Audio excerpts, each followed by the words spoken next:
bienvenidos a Charlando con Cervantes, el programa que les ofrece una serie de entrevistas con destacadas personalidades de los pueblos, de la cultura de los pueblos hispanohablantes.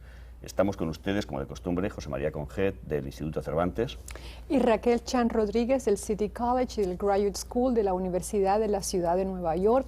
Tenemos hoy con nosotros al cineasta, actor, director y más recientemente editor de libros José Luis Borao, que nos acompaña. Le damos la bienvenida a nuestro programa. Muchas gracias. José Luis, yo quería empezar nuestra charla contigo yendo un poco más atrás, como a los años 50, y siempre me interesó saber por qué tú, un abogado, dejaste esa carrera y fuiste al cine, que es una cosa tan diferente. Bueno, yo en realidad había estudiado la carrera de Derecho porque mi padre me dijo que yo podía hacer de mi vida lo que quisiera siempre y cuando tuviera una carrera universitaria y que esa carrera fue una carrera honorable. Entonces el cine no se consideraba una cosa muy honorable. Entonces yo estudié Derecho un poco a la fuerza, ¿no? Pero ya con la pretensión y la idea fija de, en cuanto pudiera marcharme a Madrid, entrar en la escuela de cine y seguir los cursos de cine. Entonces quiero hacer en seguimiento esa pregunta. ¿Cómo surgió esa pasión por el cine? No lo sé, yo creo que las pasiones nunca se sabe ni cómo, ni cuándo, ni dónde surgen. Yo recuerdo que lo que más me gustaba de niño era ir al cine, ver películas, hasta que descubrí, cuando tenía pues 10, 11 años o 12, que lo importante, vamos, lo que a mí me gustaba no era salir en una película ni cosas de estas, a mí lo que me gustaba era hacer una película. Entonces eran los primeros años de la posguerra en España, todo era muy difícil y muy pobre, y entonces yo recuerdo que primero eso no se lo conté a nadie o a casi nadie, solo amigos muy escogidos, porque decir a los 12 años que quería ser director de cine era cuando menos una excentricidad, ¿no? Y además yo recuerdo, fíjate cómo eran las cosas entonces en mi país, que yo pensaba, bueno, pero yo nunca llegaré a ser director de cine porque las películas se hacen en Madrid. Y yo vivía en Zaragoza, que estaba a 300 kilómetros de Madrid. Yo decía, bueno, y claro, yo nunca iré a Madrid. O sea que era una especie de delirio o de ilusión, porque siempre a mí me ha pasado, no solamente referido a eso, sino muchas veces en la vida, que yo quiero conseguir algo. Y hago todo lo posible por conseguirlo, y no pienso más que en conseguirlo. Pero simultáneamente pienso, bueno, estoy haciendo todo lo que puedo por conseguirlo, pero no lo voy a conseguir. Entonces yo quería ser director de cine y quería hacer películas, pero estaba convencido de que nunca lo haría. Bueno, te equivocaste. Ya que estamos en la prehistoria de tu carrera, te voy a preguntar sobre tus primeras películas. Yo creo que eres el único director de cine español importante de los... Yo no sé si te consideras autor. ¿O rechazas la teoría del autor? Hombre, es que a mí la palabra autor me da mucha vergüenza, ¿no? Da vergüenza. Cuando, en un sentido literal, claro que lo soy. Si quieres. No, claro que lo soy, en un sentido literal, puesto que escribes una cosa o la ruedas, ¿no? Pero hoy en día que se ha dividido el cine, en el cine de la calle, el cine humilde, el cine espectáculo, el cine realmente sano y natural, o el cine de autor. Entonces, en ese sentido a mí me da mucha vergüenza decir que soy autor de cine, porque no me gusta, porque a mí me gusta ser director de cine, y no, pues no sé, pues si haces películas que están bien, y esas películas se parecen un poco unas a otras, y en esas películas hay una serie de preocupaciones, o un estilo común, o una postura común, pues supongo que eres un autor, ¿no? Pero a mí me da mucha vergüenza eso de bueno, ser pues no autor. de cine. Creo que eres el único director de cine español importante que ha rodado un western. Sí. Tus dos primeras películas son películas de género. Es un western, Brandy, la única película tuya un spaghetti western. Que no he visto, un paella western. Claro. No, porque se rodó en Italia mucha parte. Italia, de ellas, sí. Y los productores eran, bueno, había un español, pero dos eran italianos. Uno luego fue muy famoso, porque era Alberto Grimaldi, que es el que produjo El último tango en París. Tango en París, sí. Y luego hiciste un thriller, Crimen de doble filo, que es una película que a mí me encanta, y que me parece que hay ya muchos rasgos de tu estilo que en el western, que no he visto, según tú, no hay, porque dices que te avergüenzas todavía de un traveling. Sí, yo de ese me avergüenzo. El otro día hablando con Manolo Gutiérrez Aragón me dijo que a él le gustaba mucho Brandy. Pero lo que pasa es que Manolo es un hombre que lleva mucho la contraria instintivamente, no digo. y es capaz de decir cualquier cosa con tal de que no sea lo normal, ¿no? Pero aquellas películas las hice pues porque yo nunca conseguía convencer a los productores, porque yo nunca he podido vender un guión mío, por eso me hice productor luego. Y entonces ya, pues, dispuesto a empezar como fuera y por donde fuera, porque en el cine pasa una cosa, que es que, supongo que también ocurre en la literatura, pero en el cine más, y es que nadie te confía una película porque nunca has hecho una película. Entonces, como nunca has hecho una película, nadie te confía una película. Entonces hay que romper esa especie de membrana maléfica y entonces hacer la película que sea para demostrar que puedes hacer una película. Luego, además, yo acababa de salir de la escuela. Yo en la escuela había aprendido lo poco que sabía o lo mucho que sabía, pero en definitiva no sabía todo, ni mucho menos. Todavía hoy tampoco lo sé. Yeah. Y entonces yo pensé que un spaghetti western, pues con sus peleas, persecuciones, puñetazos, cabalgadas y todo esto, pues sería una buena ocasión de aprender montaje, realización, porque la acción física es... Sí. El cine, en definitiva, como cualquier otro quehacer artístico, es un oficio. Y solamente algunos de esos oficiantes llegan a ser artistas, ¿no? Pero en primer lugar es un oficio, y para ser un gran pintor tienes que tener no las ideas claras, sino pintar muy bien, ¿eh? Y para ser un director de cine, pues hace falta saber rodar, y luego, si lo que ruedas lo ruedas muy bien, y tiene unidad, y tiene intención, y tiene categoría, pues serás un gran director de cine. Pero en primer lugar hay un oficio. Entonces yo al terminar la carrera, o la escuela de cine, pues no estaba muy seguro de que supiera el oficio, y tenía que contrastar con un rodaje comercial y habitual, pues mis conocimientos justitos de la escuela, ¿no? Nunca me he arrepentido y nunca me arrepentiré de haber hecho Spaghetti Western, porque aquello me enseñó mucho, me enseñó muchísimo, y quizá otros compañeros míos, otros compañeros míos que comenzaron con películas oficialmente más importantes, sabían tan poco como yo, y entonces luego nunca llegaron a aprender realmente el oficio, porque la importancia les llevó de un tema a otro, y nunca aprendieron el oficio, o sea, el quehacer. En ese sentido, ¿recuerdas más a algunos directores americanos, algunos muy importantes, que comienzan sus carreras haciendo películas de género y serie B, ¿no? Claro. Bueno, es que hay películas serie B que son absolutamente maravillosas de acuerdo. Y han resistido el tiempo, y otras oficialmente prestigiosas, monumentales y de categoría, artísticas, en definitiva, no han resistido el tiempo, ¿no? O sea, tú ves las películas de Thin Man, y entonces esas películas de Van Dyke son maravillosas absolutamente, y en la Metro estaban consideradas como películas de clase B, ¿no? Entonces eso es una gran lección que da el tiempo. No solo, tú sabes muy bien que no solo ocurre en cine, en literatura también. O sea, hay monstruos literarios que se caen al cabo de 20 años una vez que se ha muerto el autor, ¿no? Y en cambio literaturas más, digamos, más humildes, más de andar por casa, más sinceras, menos grandilocuentes, pues son las que resisten el paso del tiempo y a la larga se convierten en verdaderamente representativas y características de esa época, de ese momento, etc. Yo quiero quedarme con este periodo así de los años 50 todavía. Me interesa mucho que una personalidad inquieta como la tuya se haya dedicado a escribir para el Heraldo de Aragón más de 200 artículos sobre temas diversos, no solo de cine, sino también de literatura, de historia. Entonces, lo que quisiera más o menos que nos ilustraras un poco, ¿qué impacto tuvo todo este tiempo en que te dedicabas a escribir, a estudiar también, posteriormente?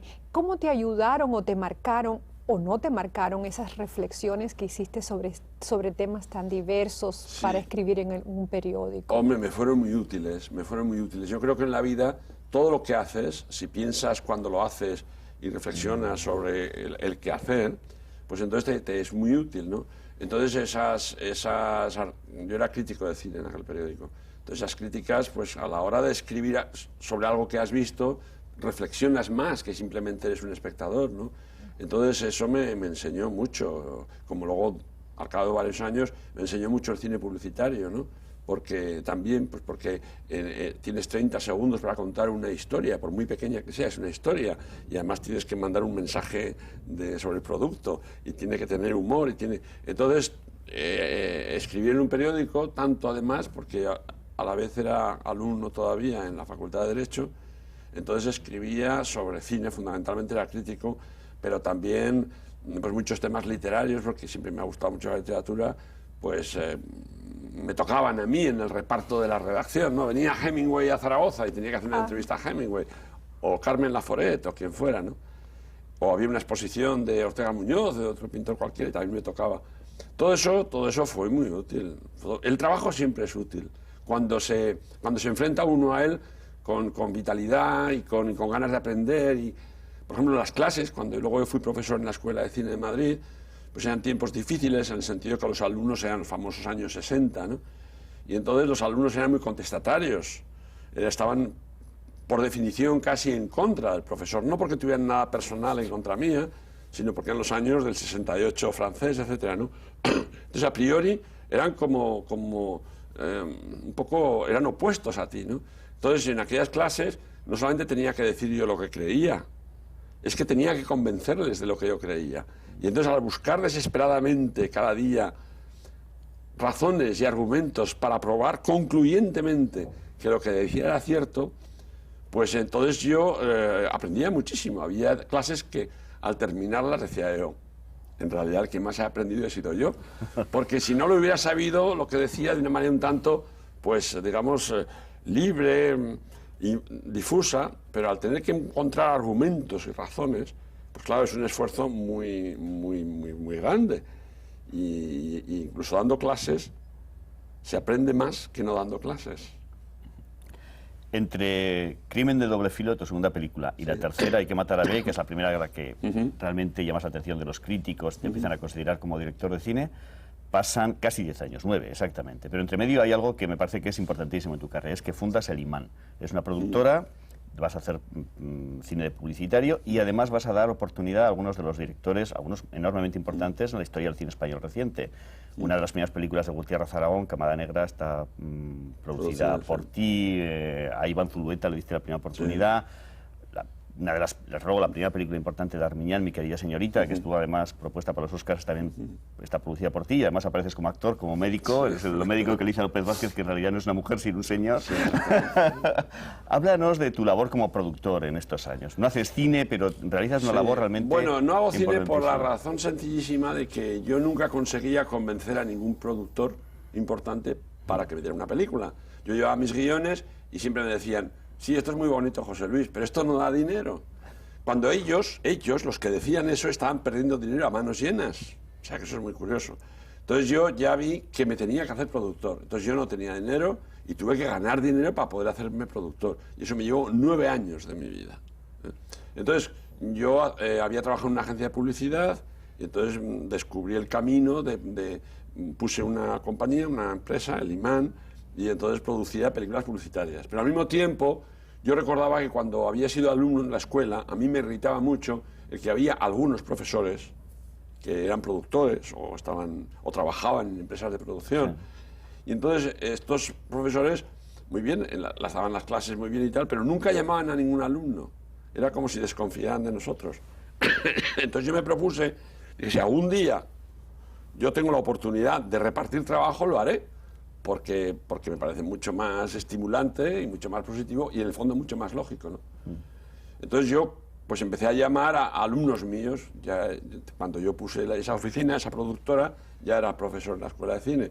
Entonces llamaba a mis alumnos, a Antonio Drobe, a Manuel Gutiérrez Aragón, a Iván Zulueta, y entonces pues venían y hacían cortos, hacían a veces también publicidad. Cuando yo pude les produje películas, etcétera. Bueno, Furtivos es la película que te da gran reconocimiento en el mundo del cine, pero también te da ese éxito taquillero, o sea, el dinero.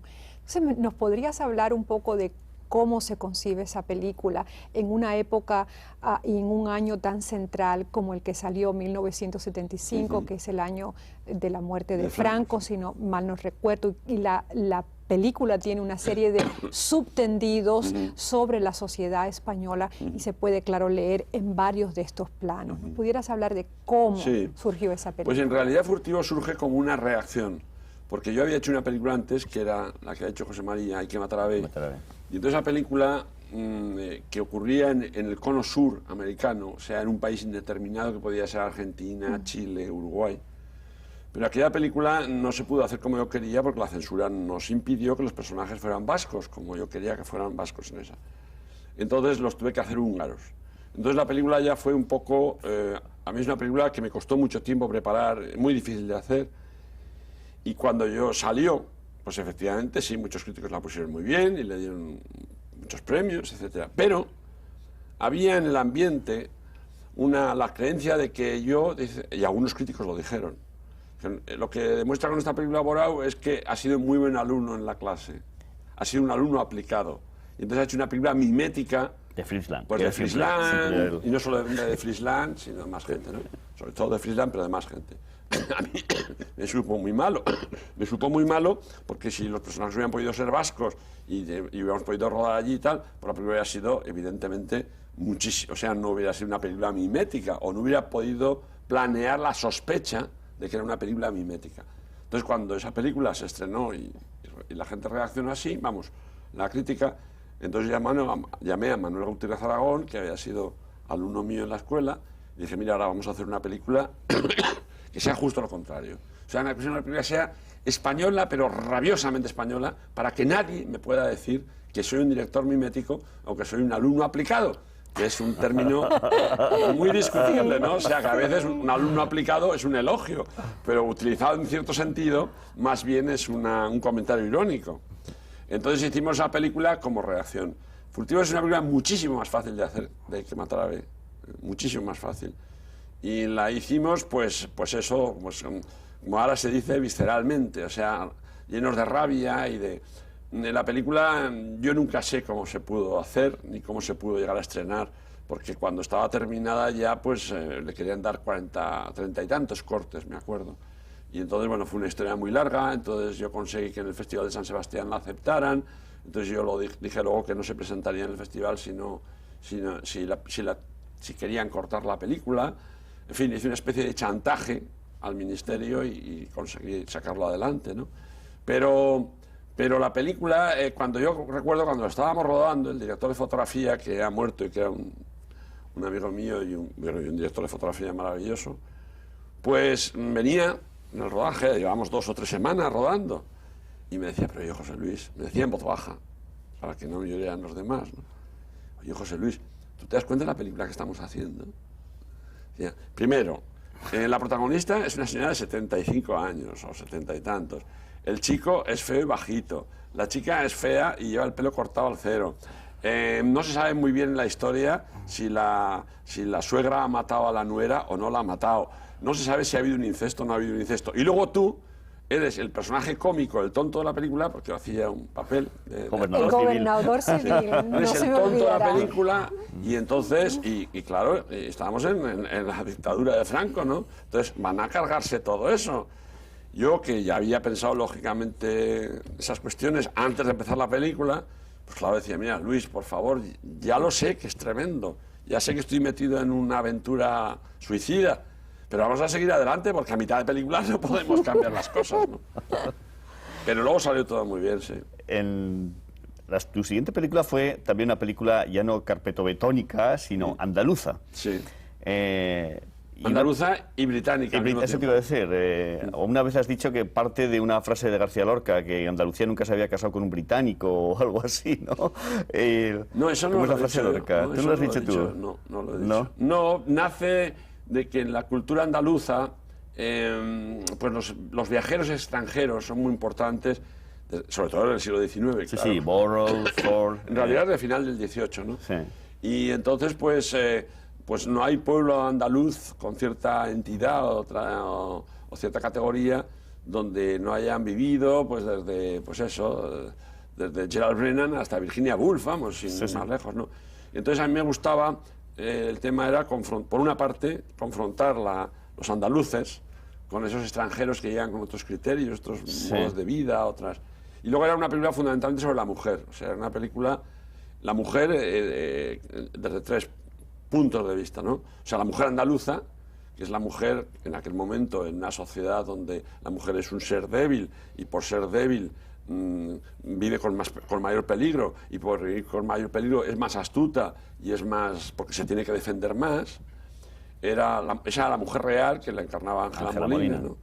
Entonces es también la mujer mitológica, la Sabina, la devoradora de hombres, la draguna, como decían ellos.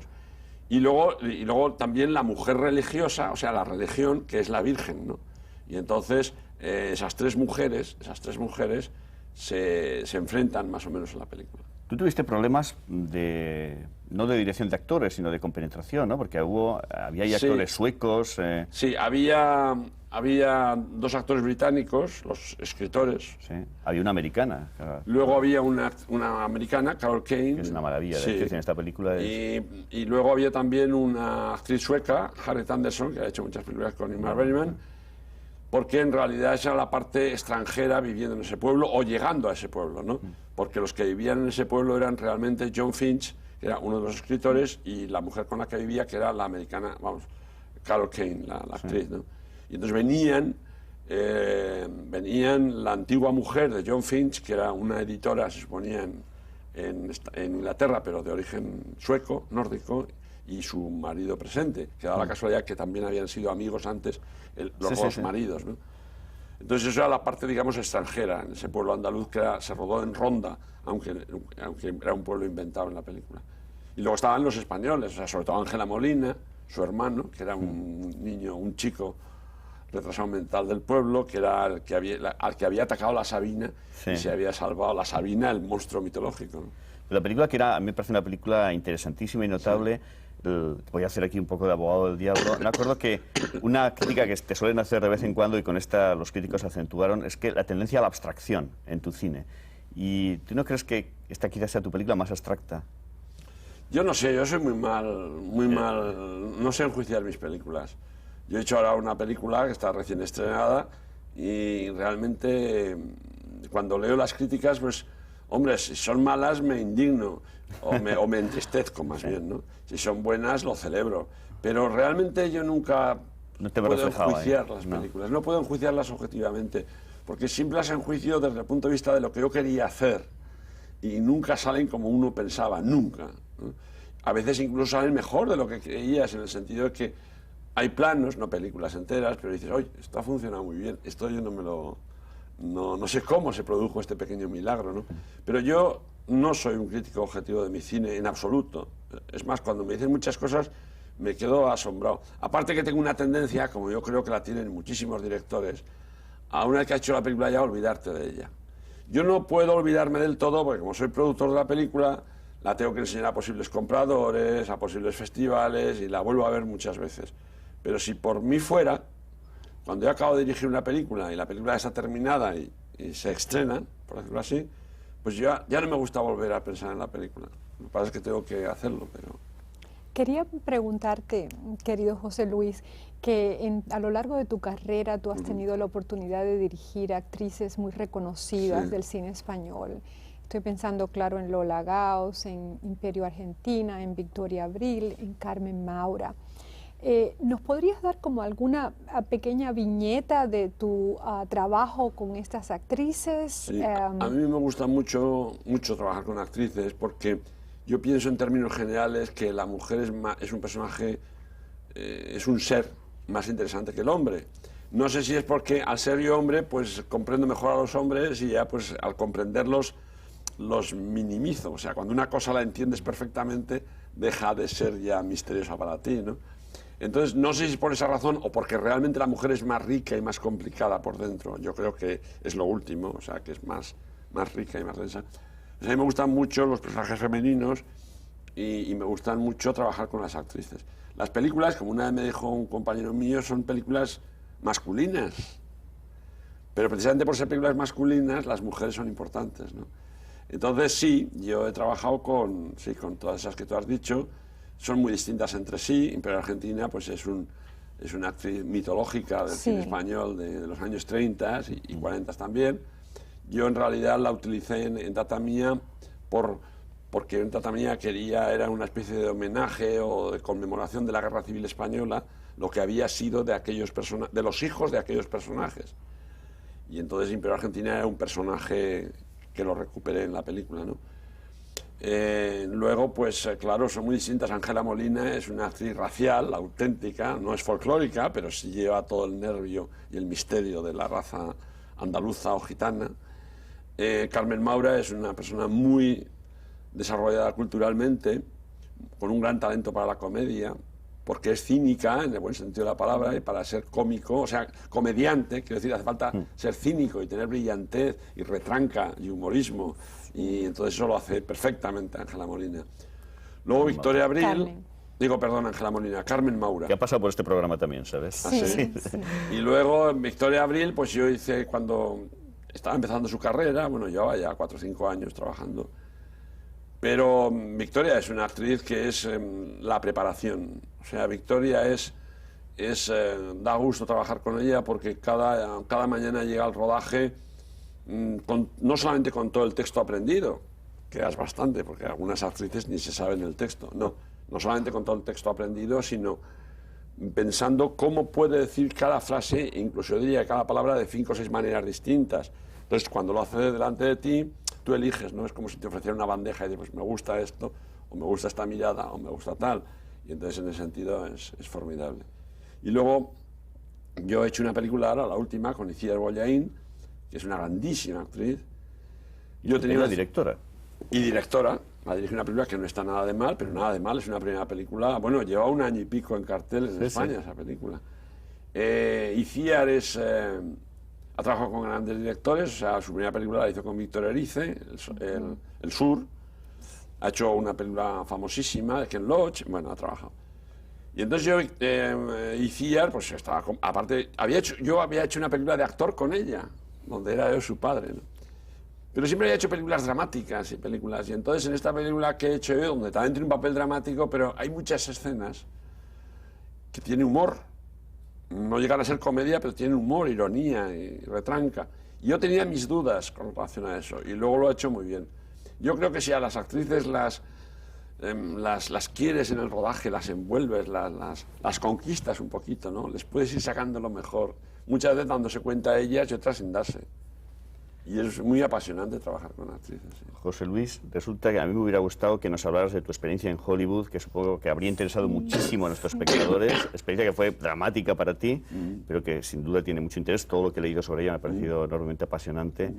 Que nos hablaras también de tu labor como editor, pero se nos ha acabado el tiempo y nos hemos quedado a mitad de las preguntas. Bueno. Habrá que hacer otro programa contigo. Muy bien. Gracias por acompañarnos, José Luis, y a ustedes, pues hasta el próximo programa de Charlando con Cervantes, y recuerden que ni los libros ni las películas muerden. Bien, esperemos que estén con nosotros de nuevo charlando con Cervantes en el próximo programa. Hasta entonces.